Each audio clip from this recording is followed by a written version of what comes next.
Hey ladies, welcome back to my channel. Dietitian Teresa here, and I'm just gonna hop right into talking about my top foods that I would recommend for a fat loss journey. These foods may not come to a surprise for you, but I'm just gonna be really honest here and tell you the truth as to what you need to see success in your fat loss journey. So let's dive into the video. So to start off, there is gonna be no magic food, one food, or magic. These top 5 foods will make or break your fat loss journey. Now, are they your top 5, 10 foods that might be a better option? Sure.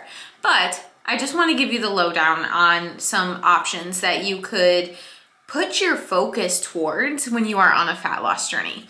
I am not about filling up with a bunch of supplements and quick fixes and expecting a protein bar to last you all day. That's not what we're here for. For the supplements, so like your protein bars, protein powders, protein chips, like all those things, we can ultra simplify your nutrition if we just literally make a little extra at our meals and you have some leftover chicken breasts, you have some leftover ground beef or ground beef patties or ground turkey, and then leftover veggies or fruits. Like, we can use things and utilize them the next day to make our lives so much easier, especially for those ladies listening that are so busy. You're running around, you're probably wearing multiple hats. You ain't got time to sit down and make a whole extra meal every single day of the week. So we just have to get used to utilizing foods again. First, I want to go into proteins. So talking about protein helps build, repair muscle after the workout, and is also phenomenal for your hormone health, is phenomenal for your satiety, so being very satisfied after meals.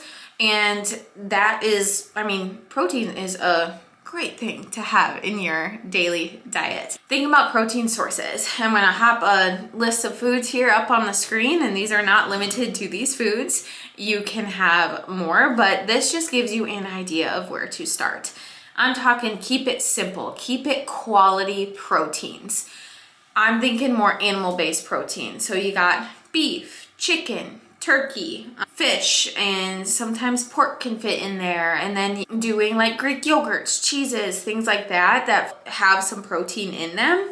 And these would be like the main protein sources. Eggs, a couple extra egg whites, but primarily whole eggs. Just use the whole foods that God has given you and presented to us. And while I'm saying this, I do highly encourage, if you can afford it, is to maybe go for the next step, like the better quality. So pasture-raised chicken or organic or grass-fed beef, grass-fed varieties of animal proteins, just the way they're processed and treated.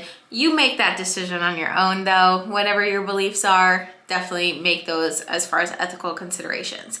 You may notice in this list I don't have a lot of plant-based protein sources because animal protein has what's called leucine in there that really actually helps optimize muscle building potential.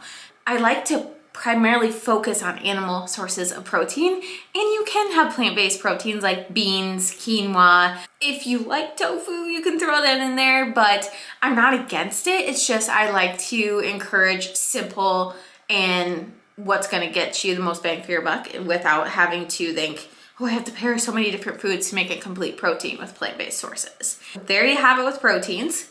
Next, I want to dive into carbohydrates. Again, carbohydrates, very important for your body, for your body's main fuel source in your brain.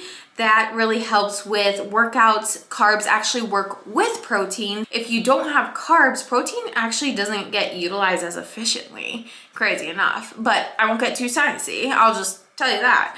So carbs are very important, but it's not like I'm telling you fill up on the pastries, the donuts, the cookies, the cakes, the chips. I'm just talking about doing some raw and real food here. This list here with the carbohydrates, again, not limited to, but put your focus towards these carbohydrate sources. They're gonna be natural. They're gonna be like have extra vitamins and minerals, have some extra fibers, some with prebiotic fibers that help your gut health. We do need starches, so we do need potatoes for our gut bugs to help keep them happy and be flourishing so your digestion is good. These oats, quinoa, you could do rice. I like basmati rice, has a lower glycemic index. These carbohydrate sources, great. You can add them into your fat loss journey. Keep it simple. And for fruits and stuff for carbs, I always encourage on a fat loss journey, try aiming for more of those low glycemic fruits. So the fruits that have a little bit more fiber per serving, like your berries, apples, pears, kiwi, those types of fruits. They're lower glycemic, so there's not a huge spike on your blood sugars. I'm not saying that bananas, pineapples, melons, anything like that are bad. I'm just saying put your focus towards those ones. You can have bananas. Try doing more of a greener banana for the less breakdown of those sugars, so that way it's more blood sugar friendly as well. So those are your carb sources. And then we move into fats. So fats will not make you fat unless anything, just like anything in nature, like if it's consumed in excess over a long period of time, it will make you gain weight. So even with protein. But besides that point, fat is so nourishing for your hormones, especially in a fat loss journey. A lot of times, you know, with fat loss, people sometimes go like put your fats way, way, way low.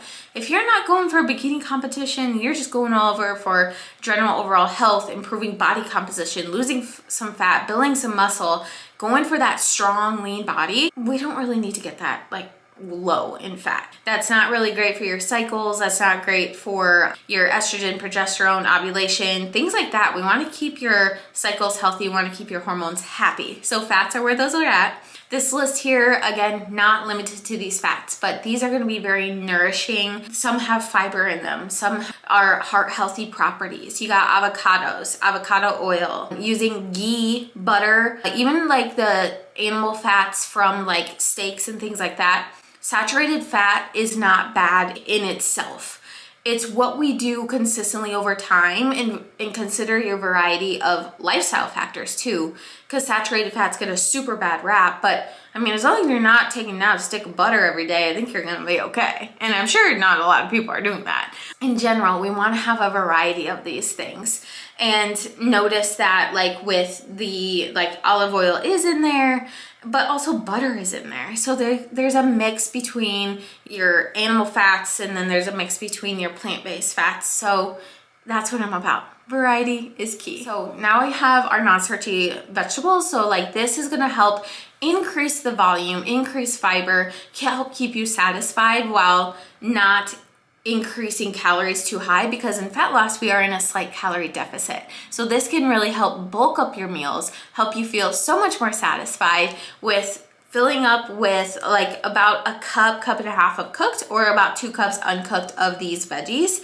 And that would give you that volume at your meals, mainly lunch and dinner. You're probably not gonna have 2 cups of vegetables at breakfast time most of the time. So apply this to lunch and dinner meals and filling up your plate with that. Again, more volume, more fiber, keep you fuller for longer. You're still in your calorie deficit, but you're not feeling deprived. You're getting all the best of both worlds. You get carbs, fiber, protein, fats in a meal, but the volume is just going up a little bit more. But you're also nourishing your body for strength, for nourishment, for the body composition change you want to see in your fat loss journey, and that's okay. So there are your basic protein, carb, fat sources.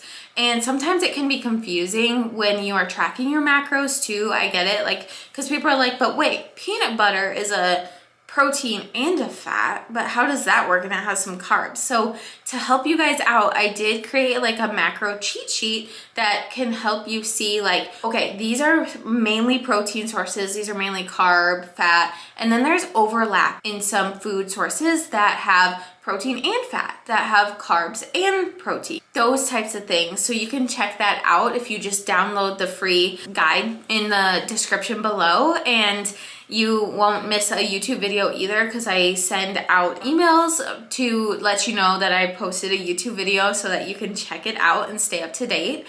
we don't have to overcomplicate it. And for those protein bars and for like the supplements and the fun protein snacks that are out there, save those for the times when you're in a super time crunch. You know, you're running around and all you got is that. Like, that's kind of a last resort mentality there.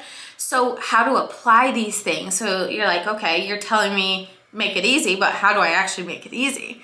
So next time you cook dinner and you're cooking, let's say you're grilling up some burgers or chicken breasts, cook a few extra. You have a few extra ground beef patties, maybe for breakfast the next day or for lunch. You have extra chicken breasts for lunch or dinner the next day. Same thing with the fiber, the veggies, and that kind of thing. Make sure that you are making extra to then therefore make an extra meal for the next day, and make it easy on yourself. And that's where fat loss success can happen for you. There is no magic pill, there's no magic supplement, there's no greens powder that's gonna solve your bloating, your digestion, your fat loss journey. Like, there's nothing that's gonna solve it.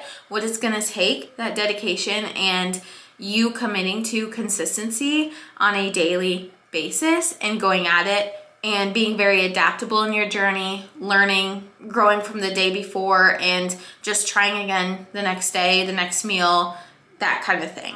I hope this video helped you out and helped you understand like what foods could work for you in your fat loss journey. So yeah, I'll be done rambling here. Again, check out the link in the description to get that free macro guide just to see like how foods can overlap for you. I hope that helps you out in your journey as well. Don't forget to hit that like button and subscribe and not miss a video in the future. Stay strong, stay nourished, and I'll see you in the next video.